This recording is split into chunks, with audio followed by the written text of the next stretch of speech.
Hi, I'm Rachel Lancaster, and this is the Magnificent Midlife Podcast. This is where we celebrate women in midlife and beyond. We challenge the status quo and bash those negative stereotypes about being an older woman. We're not over the hill at 40, 50, 60. We're just getting started. And the world needs us now more than ever. I'll be talking all things midlife, about issues that matter, and sharing fabulous stories of amazing women doing very cool stuff. Now's our time.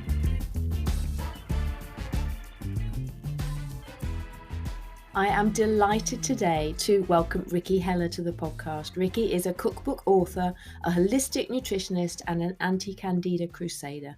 She is, I reckon, the ultimate expert on making restricted eating work, whether because you have to or just because you want to. She's completely plant-based, sugar-free, and she still eats the most amazing food. Welcome, Ricki. Oh, thank you so much. I am delighted to be here. It is a long time overdue, I think, having you on the podcast. I'm just so excited to have you here today. And we met at a conference, didn't we? Quite a long time ago now in Toronto. Yes, I was trying to remember when it was actually, but my mind isn't It's quite 4 right. or 5 years ago, I At think, least, isn't yeah. it? Something like that, isn't it? And I remember being transfixed by the wonderful food that you brought in each day because you are on a restricted diet. So should we kick off and tell me, why are you on a restricted diet? Why do you have to do that?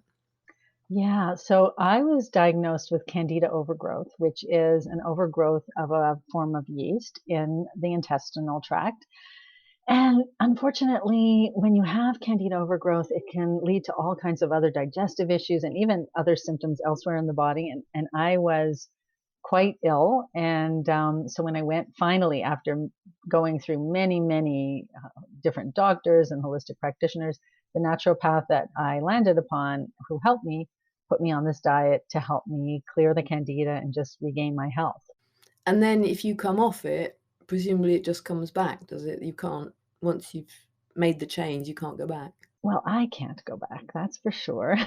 What I have discovered over the years, I mean, a lot of people who promote a Candida diet to help clear excess Candida will say, 6 weeks and you're done and you can go back to normal.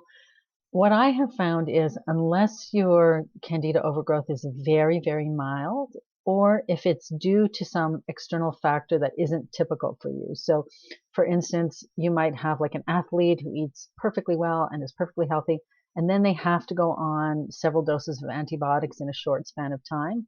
That messes up their gut. They have Candida overgrowth. They clear it, but then they go back to their healthy lifestyle. They're fine. For someone like me, I actually had a long history of disordered eating and sugar addiction and all kinds of, junk food, whatever. And so I think I had done so much damage to my system that by the time I went on the Candida diet, I was able to get better again.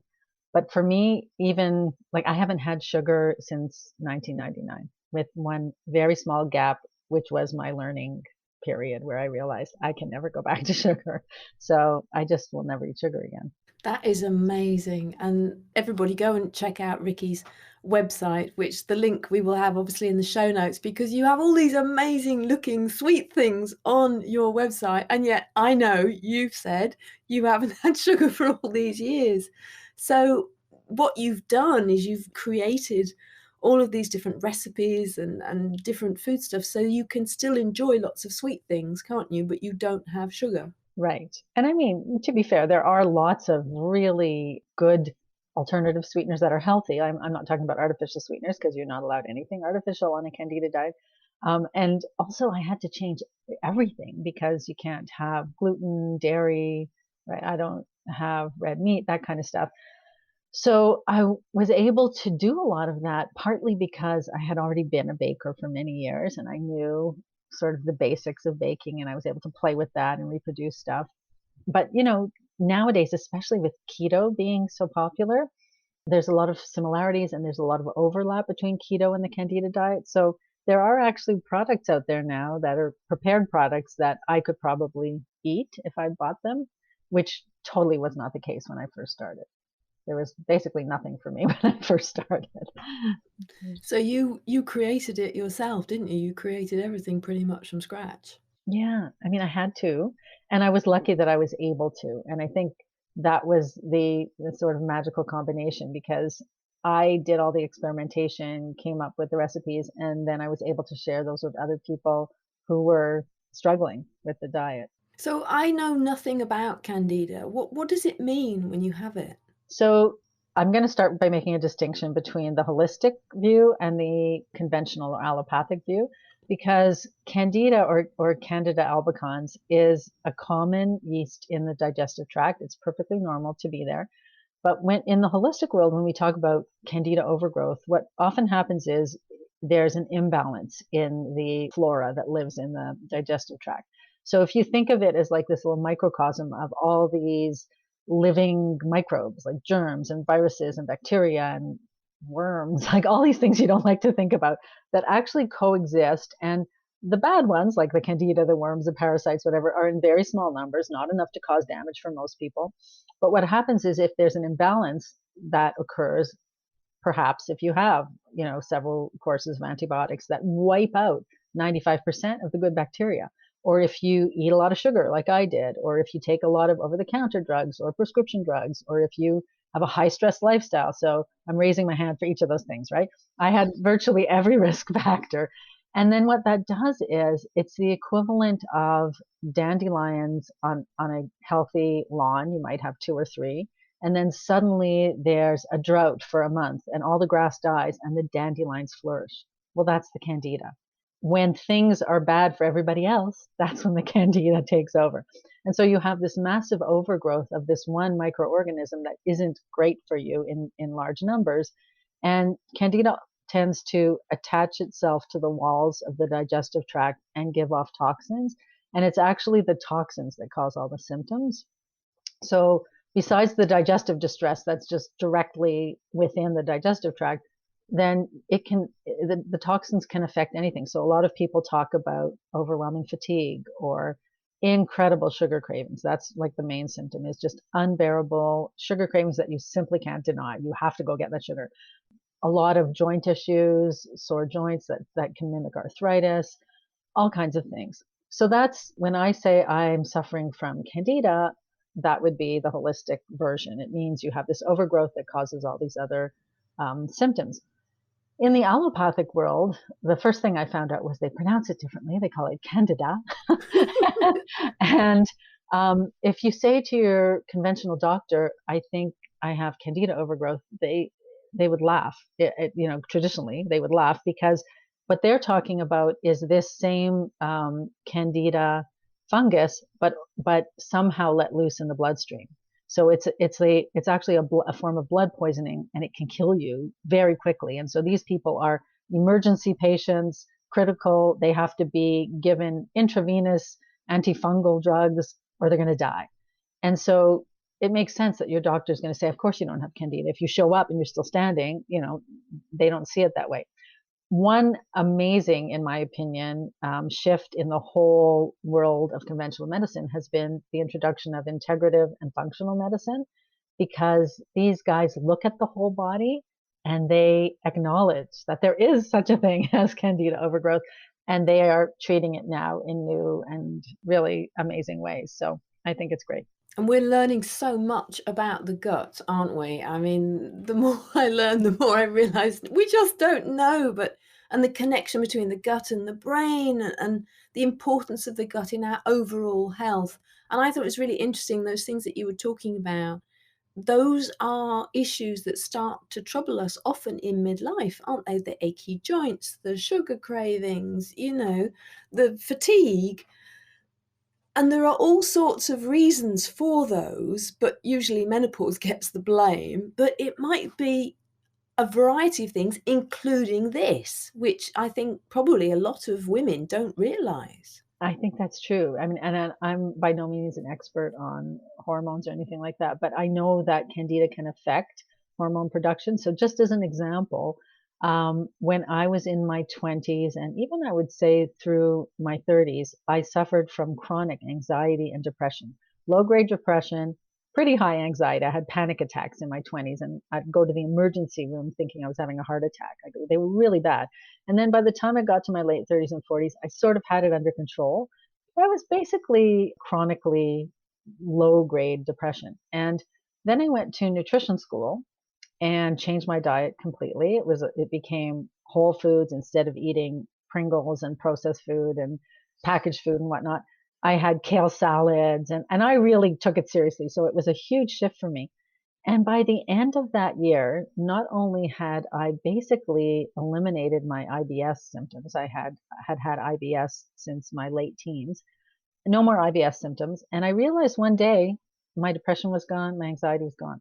I would say my anxiety was 95% gone. I wouldn't say I'm perfectly anxiety free, but massive change from someone who was afraid of everything and just basically blew every day.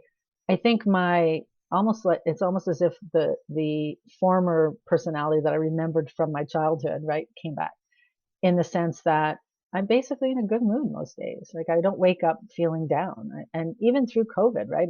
So I think it's just astonishing how, the serotonin levels and, a lot of your normal hormones that in a healthy body are balanced become imbalanced because of candida. And like you were saying, it could be other imbalances in the gut can have similar effects too. So we really know so little about how it works. It's true. We do, don't we? And yet, I think just getting the message out there that it could be a variety of different things, and that it all starts with diet. I mean, it all, if you can get that right and take it back as simple as possible. I mean, regular listeners will know, my story about cutting out sugar when I went through the early menopause and cutting out the caffeine and all of that stuff, and then getting my periods back, it was so dramatic, and all I had done was make some changes to my diet and taken a herbal tincture, which I think had Agnus castus in it, but I don't know, but I think it did. But predominantly it was the diet. And I think we just don't acknowledge often just the impact of these small changes. And I think sugar is it's really deadly, isn't it? Actually, we really shouldn't have as much sugar as we do. But what are some of the things that you use when you're cooking your brownies, which I know you do, and you make things like that? And so what do you use instead of sugar? So it's really unlimited what people can use if you're looking for a natural sweetener. So I use only sweeteners that are very, very low glycemic, which means they don't affect your blood sugar levels. So that group is much smaller. So that there are things like stevia, some people call it stevia, the sugar alcohols, erythritol, xylitol. There's a lovely fruit called monk fruit that's, I think, from China, and they dry it and create sometimes powder, sometimes tinctures, which is something like 200 times as sweet as sugar. So you can just get drops and it's really easy to use. And then there are syrups like Yacon syrup, which is a low glycemic sweetener. So those are pretty low glycemic and they're all really good and used for different purposes. I use the sugar alcohols mostly for baking because they look like sugar, they're dry, they're granular, and you can measure them the way you measure sugar. But the other ones are great too. It just depends what you want to use it for. But if you're someone who just wants to get away from refined sugar and just eat more healthfully, then I would go for the other natural sweeteners that are less refined. So things like maple syrup, blackstrap molasses, honey, brown rice syrup, coconut sugar, coconut nectar. These are all natural sweeteners, much less refined than sugar. And a piece of data that I always love to share because it just blew me away was maple syrup. If you get pure maple syrup, it has more calcium per tablespoon than dairy milk. Of course, you're not going to drink a cup of maple syrup, but even 2 tablespoons gives you something like 20% of your daily calcium requirement. So who doesn't put 2 tablespoons on pancakes when you're having pancakes? At least, most people use at least 2 tablespoons. So I think sweeteners like that, while they still raise your blood sugar, if they're used in moderation and they're used with other foods, so it's not the only thing you're eating and therefore not going to spike your blood sugar the same way, they're healthful and they're what your body recognizes as food. Because I think what you were saying is so true. We really forget that it's the most basic thing. Your body literally converts your food into your body, right? Like everything is converted into the new cells and the new blood and the new bones and the new hair and the new nail. That's what your body is actually made out of, is the food you put in your mouth and what you drink and what you breathe. So why would we give it garbage? Why, I don't want my skin to be made of genetically modifying organisms. Obviously not directly, but you know what I'm saying? We forget that that's what happens. It's that transformation in the body that creates your physical self. So why not give it the best fueling you can? Mm. It's so important, isn't it? But the sugar things that you were mentioning, I don't know, are they brand names or where do they come from? How are they made? So the Yacon syrup is one of my favorites. It's a brown syrup. It looks like molasses, and it comes from a Yacon plant. So it's a root, a tuber, and I guess what they do is they extract the liquid and then concentrate it down. The only thing I'll say with Yacon syrup, well, two things. It's ridiculously expensive, as are most of these things, but Yacon more so. And nowadays, I think they have been producing it slightly differently compared to when they first started. So 10 years ago, when I first saw Yacon syrup, the glycemic index was between like 0 and 10, which means very, very low, minimal effect on your blood sugar. Now I see brands that have a lot more sugar in them. So I don't know if they're concentrating it more so it becomes sweeter, but it has more natural sugars. So you want to be careful and you want to look on the label and see how much sugar is naturally in it. But that's a really nice one.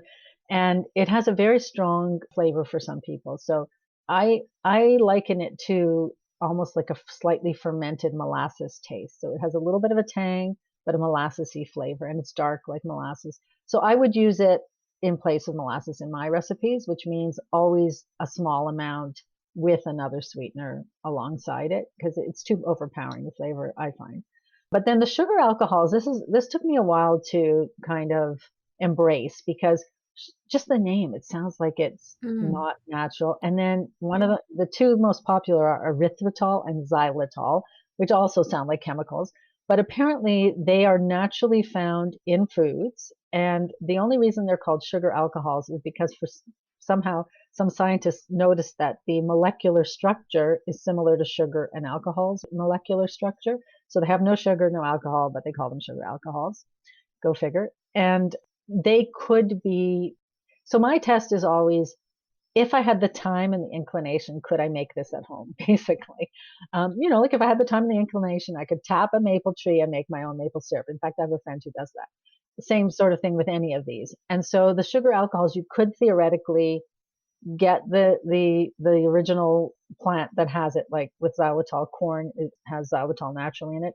You could ferment it and turn it into xylitol. It would take a lot more work than I'm willing to do, but you could do it. So for that reason, it's considered natural. And the only caveats with those sugar alcohols are the reason they're lower in calories is because our body isn't able to absorb everything in them the way we can with regular sugar. So they do cause some natural fermentation in the gut as the body's trying to break them down and unable to do so. We don't have the natural enzymes in enough quantity to do that. So they can cause gas, they can cause bloating. So people say to start small and work your way up. What I found is the one that's actually more popular is the erythritol. I just don't tolerate it well. I've tried and I haven't seemed to build that resistance or whatever. Whereas with xylitol, we already have that enzyme. It's just in small quantities. So if you continue to consume xylitol over time and you increase it incrementally, you should be fine with it. And so now for me, xylitol I have no reaction at all. And they're both white, granular. They look just like sugar, which is nice for cooking and baking. And then the monk fruit is a natural fruit that you can get it as a tincture, you can get it as a powder, and it's, like I said, extremely sweet. So often what manufacturers will do is they'll combine, say, erythritol, which is slightly less sweet than sugar. So I think it's like 60% as sweet as sugar. And they'll add just a little bit of the monk fruit because it's so concentrated to create a powder that can then be measured like sugar and has the equivalent sweetness as sugar. So there is a brand here in North America called Lakanto, which is a combination of erythritol and monk fruit. And then there's another one called Swerve. I think it's a combination of erythritol and stevia, or else just straight erythritol. I can't remember. But then you'll also find combinations of all those other ones. I'm not sure if we have those over here. I'm sure we must do somewhere. They must have them in health food shops, I'm guessing. Yeah, I know you have different regulations. Like it took stevia is now available there. Is that right? I don't know. Oh, okay. Because I know to for a long time it wasn't. Yeah. It was, yeah. So I think the regulations are slightly different in the UK. But yeah, you should have monk fruit. You should have monk fruit because it's totally natural.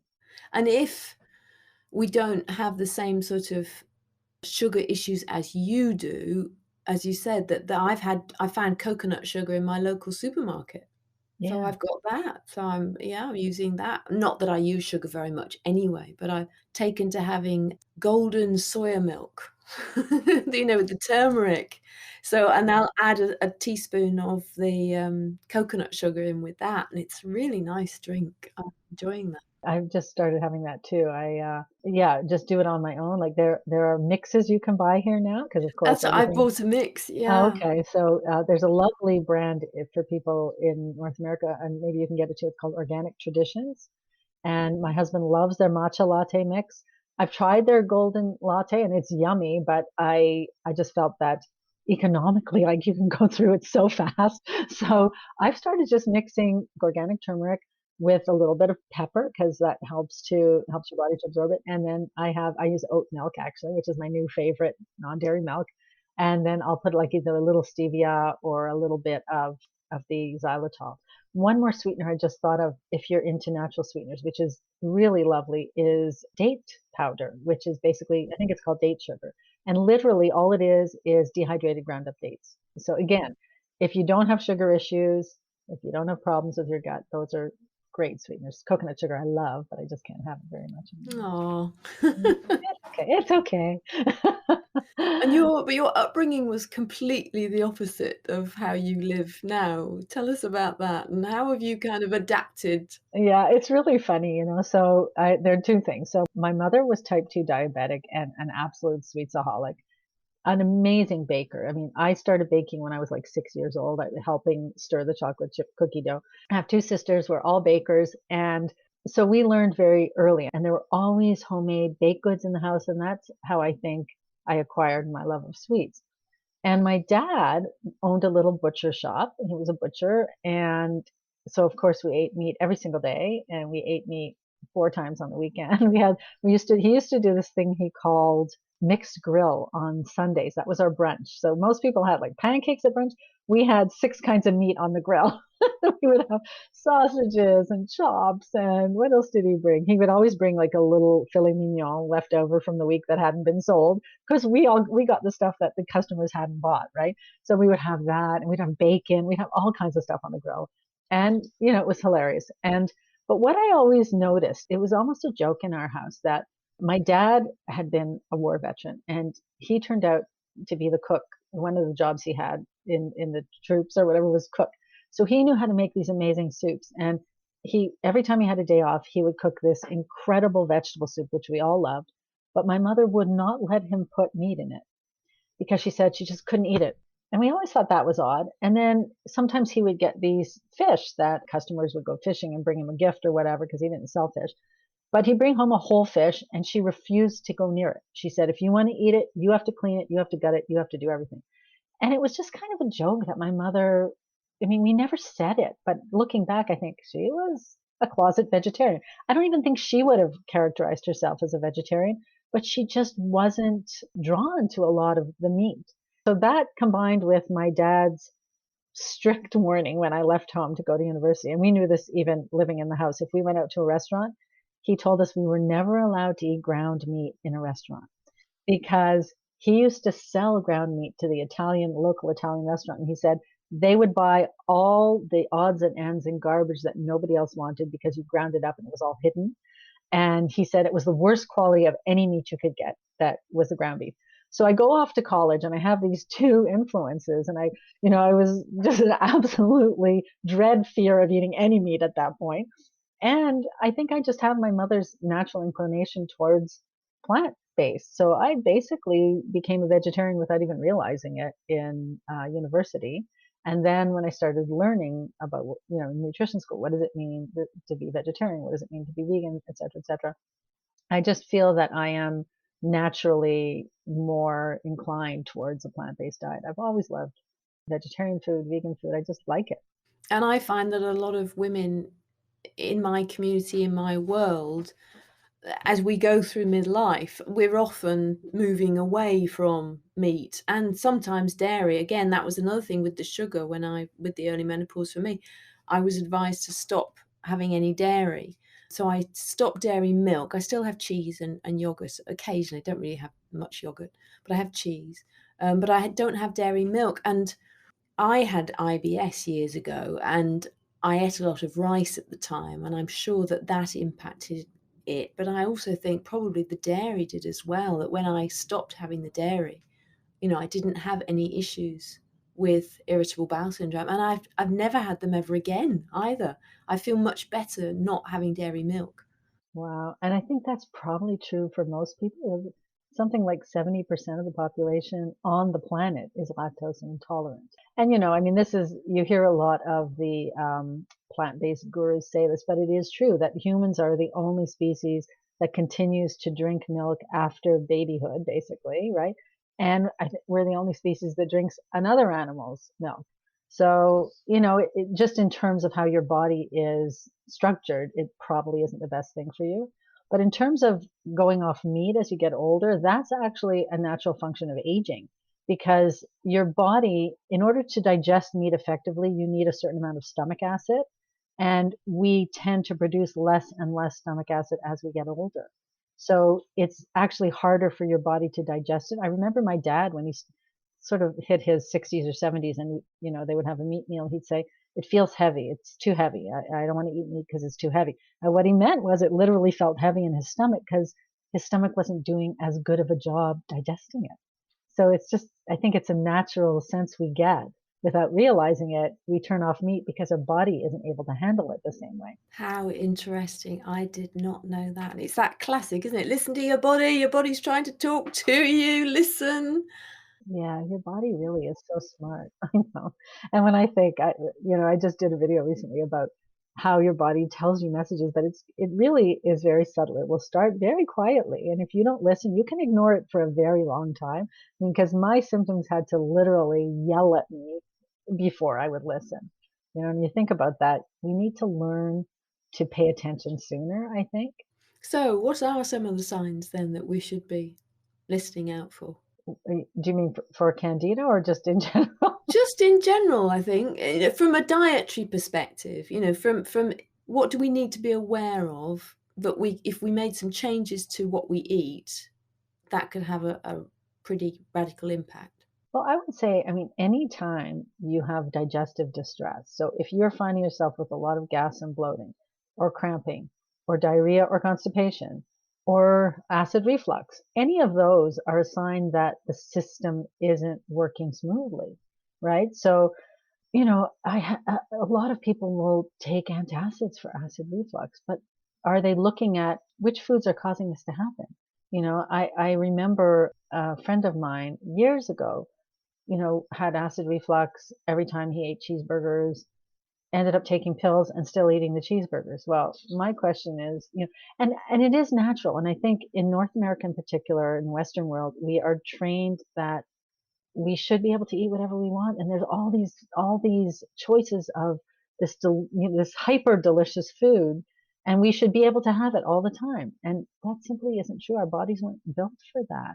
So rather than say, I'm going to ignore these signs, take a pill and eat what I want anyway, try not eating that thing for a while and see what happens. A cousin of mine, and I think she's like 86 now. She's getting on. She's in her 80s and she's this amazing woman. And years ago, she was having trouble walking. She had all kinds of stiff joints and she loves to walk and she was so upset. And we were chatting and I said, would you consider, the two main things, the things that I think will make the biggest difference are cutting out dairy and cutting out sugar and three things: gluten, dairy, sugar. Those are the triad that I think have the biggest impact. So I said, would you consider that? And for her, this was massive. I mean, it was a huge shift, but she said yes. And she did it for about 6 weeks. And after about 6 weeks, we were chatting and she was telling me how she and her husband had gone to the mall. And after a while, he turned to her and he said, do you realize we've been walking for almost an hour? And like she had only been able to walk for 5 minutes before that. And she attributed it to the diet. She was thrilled. But this is the world we live in. She had some trauma in her life. Her husband died, sadly. She went back to her old diet, right? It was comfort. It was familiar. And now she has all those problems again. So I think if we listen to our body's very forgiving. It's going to always try to help you achieve balance, and help you achieve health, but you have to give it what it needs to do that. And that can be tough. And it all comes back to education as well, doesn't it? Because I was listening to somebody who was talking about their son. I don't know, it was on a podcast I was listening to, but the son was doing nutrition as one of his exams at school. And he was learning all about what's good to eat. And here in the UK, our doctors have such a minuscule amount of knowledge about nutrition. And I think if we can get, kids to be learning about it, but this was an elective thing, he had to choose this, would it be fantastic if we can make it compulsory that we learn those good habits at school, and we know what is going to poison us, because basically it is food. If it's highly processed, it's not going to do us any good at all, is it? Yeah, and I don't know if I would consider some of those things food, to be honest.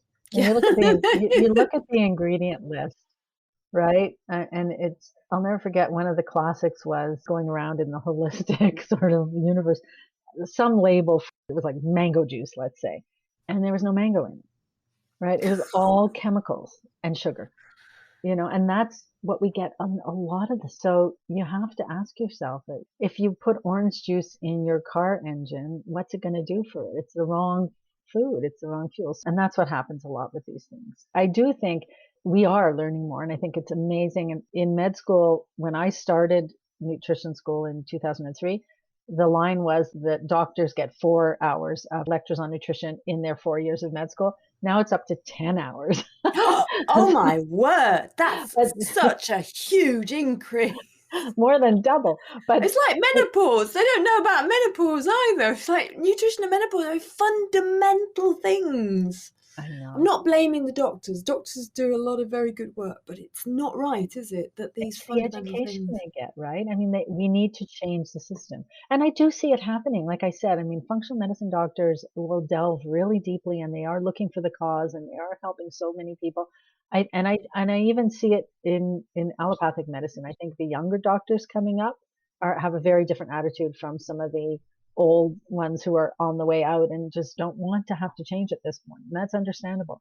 But when it comes to the food, I mean, you can know, even as a consumer, you can know what you should eat. This is what I found so frustrating in the beginning. I would be given 5 pages of a diet, and yeah, I know this is good for me, but how the heck do I stick with it? That is the key. Is you can know it, but if you can't do it, it's never going to help you. Like with my cousin, right? So I think that's what really got me involved in looking at the other aspects of sticking to your diet, and how do you change your thoughts? How do you change your behaviors? How do you deal with emotions? All the other aspects of how you're going to reach that goal of better health.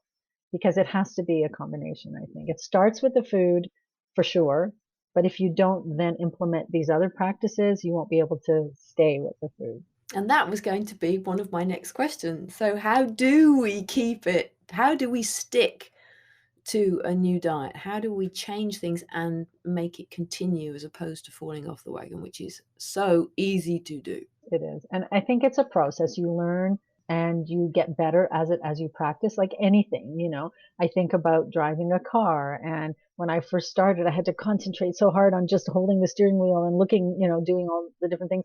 And now I'm talking, well, not this way. I'm talking on the phone through the speaker, or I'm doing other things while I drive. I don't have to focus exclusively on the driving. So it's the same with this. You're learning a new way of eating.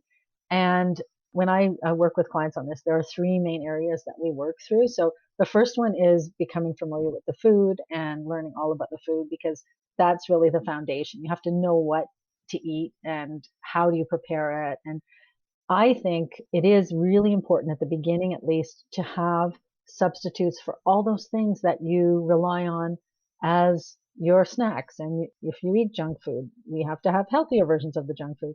We have to have healthier versions of the desserts. And the reason for that is, I think most of us, certainly in the first world countries, we're not eating just because we're hungry. Like that hasn't been true for a long time. Most people, and as one of my mentors said, if you're ever eating when your body isn't hungry ever, if you eat anything, that's emotional eating. So most of us eat because of the way we're feeling. We eat to celebrate. We eat because we're sad. We eat because we're frustrated, whatever. Food is the comfort. But in the beginning, when you're switching your diet and you're cutting out all these things, you got enough going on with your emotions. You're already upset enough about changing your diet.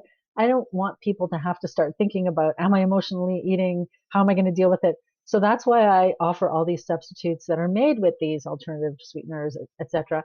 And for me, as an example, when I first started the Candida diet, well, I didn't have a lot of those sweets because none of the other sweeteners existed, only stevia. So I used to make these things, I forget what I called them, carob coconut balls or something. And they were almond butter, carob, coconut, and stevia. And I would eat 25 of them in a day. I would eat half a jar of almond butter because I was so frustrated and I was such an emotional eater that anything that could trigger me. And what I told myself was, I don't care how much I eat as long as it's not the bad stuff. That was sort of the bridge that got me through that worst early phase, because you are going to crave those sweets when you first start. You're going to want to go eat the potato chips and all the things you can't have. If you have these other snacks, then at least you're not damaging your health while you're working through that stage. So that's the very first stage. But then you do eventually have to start looking at, what are your habits? What are the ways you eat that are completely habitual and thoughtless, and interrupt the pattern so you can change that. And then the final stage, that I think is the one that takes the most work for most of us, is getting over the emotional eating. So how do you learn to eat in a way where you're literally just fueling your body and not eating every time you feel bad or sad or lonely or bored or angry or happy, right? Anytime you feel anything, which was definitely me. And I can say it absolutely gets easier, but it's still a process. Like, I'm not 100% there yet. I, I don't do what I used to do, and I'm happy with the way I eat now, but there's always room for improvement. I still, if I'm upset, my first thought is usually chocolate. So, call my You sister. and me both. But now I might have one of my, homemade chocolates instead of a half a brownie, a pan of brownies, right? That was made with sugar and butter and white flour and white sugar. So that really, I think, is the key. Because what I found is, when you start to change that emotional eating, those old foods don't appeal to you anymore. They just don't, because you're now used to nourishing your body in a way that's good for you, and you're used to supporting your own health. And basically what you're doing is standing up for yourself and your own health. And if you care about somebody and you care about their health, you're not going to feed them garbage. So that's the ultimate goal. And that's where, when we go through the 3 stages, ultimately that's where I want my clients to be and where they end up. Yeah, it's definitely a process, isn't it? We have to relearn so much. I actually apologized to my son the other day, because I think I am very much responsible for his sugar craving, because when he was really upset as a child, I would just give him sweets, and it's what we do, isn't it? But not a good idea. I was like, sorry about that. Gave you a sugar addiction. But you know what? It's like Maya Angelou said, right? When you know better, you do better. So you can't blame yourself for something you were doing, or you and everyone, we're doing the best we can at that time. No one deliberately, even to, myself, no one deliberately causes their body harm unless there's psychological issues. But if someone is basically healthy, right, they're not going to knowingly do something that's incredibly harmful to themselves. So we do the best we can at the time. And then when you know better, you do better. And we have to change the media as well, don't we? Because we've all watched the sitcoms where, so-and-so is upset and they reach for the tub of Haagen-Dazs and just eat the whole tub. And that's like a trope, isn't it? That's a media theme. Oh my God, it's such a stereotype. Well, isn't that in Bridget Jones too? Bridget Jones's Diary. She goes and I eats think ice it cream. probably Yeah, is. like Yeah. every rom-com, and yeah, for sure. And not even in real life, right? I remember when I was a teenager and my sister was dating this guy and he quit smoking. We were all so happy, such a healthy move. So what did? We baked him this sugary layer cake, and we actually wrote "Happy Healthy" on it. We were all eating this. We were eating this cake to celebrate health. So I just think back and like, yeah, well, that's we didn't know. It wouldn't be the same if you gave someone apple slices, right? Like that's just not in No, our it culture. wouldn't. Certainly not as a teenager. No, that's not going Yeah, to go down very well at all. And then there's the whole thing of Halloween. How do we cope? Oh my goodness, what do you do with Halloween? Well, I think that has seen a lot of changes. I know a lot of moms, like my friends who are moms and who had little kids. They did very different Halloween from what I did as a kid, right? Even if they let their kids go out and collect all the sugary treats, what I found a few of my friends did was say, you can pick 5 and then we're going to give the rest to, they made up some kind of fairy who's going to take the Halloween candy. Moms will know this, right? Because I'm not a mom, and then they would exchange it with like toy cars or dolls or something like that overnight. Or Oh, they like the would, tooth fairy. yeah, Yeah, to save the exactly. teeth. There you go. The other one was they traded the Halloween candy for a donation to, other kids in need. They would give them toys or things where the kids could feel good about it and still get some kind of treat, right? Because you don't want to completely cut them off, but they manage it that way. A lot of people ask me, isn't there some moderation? Can't you get back to moderation? I know for some people and most of my clients, there's no such thing as moderation because the fact that I was a binger is what got me in this problem in the first place. By binging on all these sweets all the time, I completely ruined my body. So I don't think it's like an alcoholic. I don't think I can be moderate with sugar. Although I have to say, in terms of the sweet things I bake, I don't know if it's because they affect your body differently. Once your body's more rebalanced, you don't crave the sugar the same way. So there is a physical change that happens. But one of the things that I think is really important about moderation is that it can be possible for people who are raised healthfully. And sadly, those people are fewer and farther between these days. But I always use my husband as an example because he was raised to just eat normally. And, it's a joke in our family, but he can have a full plate of food that he absolutely loves. And he'll say, I'm full, and push it aside. And I'll say, you've got like 1 pea left on your plate. Just eat the damn pea. And I'll go, nope, I'm full. Can't have it. Absolutely not. Can't have another bite. So his body just tells him when to stop. So someone like that can have cake once in a while, right? Because they're not going to abuse that privilege. It's going to be a treat. They're going to have a slice of cake, and then they're going to go on with their normal, healthy eating life, right? Whereas other people, if you know that you're the kind of person who has to have the whole cake, then that might not be an option for you, at least until you retrain your body, retrain your response to emotions so that you can deal with them in a way that doesn't involve food. And then you'll be okay.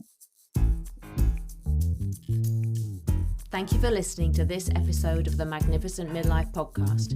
If you enjoyed it, please subscribe, share it, and leave me a review wherever you're listening. It really helps me get the message out. You can find out more information about this episode in the show notes at magnificentmidlife.com. That's also where you'll find strategies, support, and resources to help make your midlife magnificent. Get clarity on how to make the most of your next chapter. Help me change the world, one magnificent midlife woman at a time.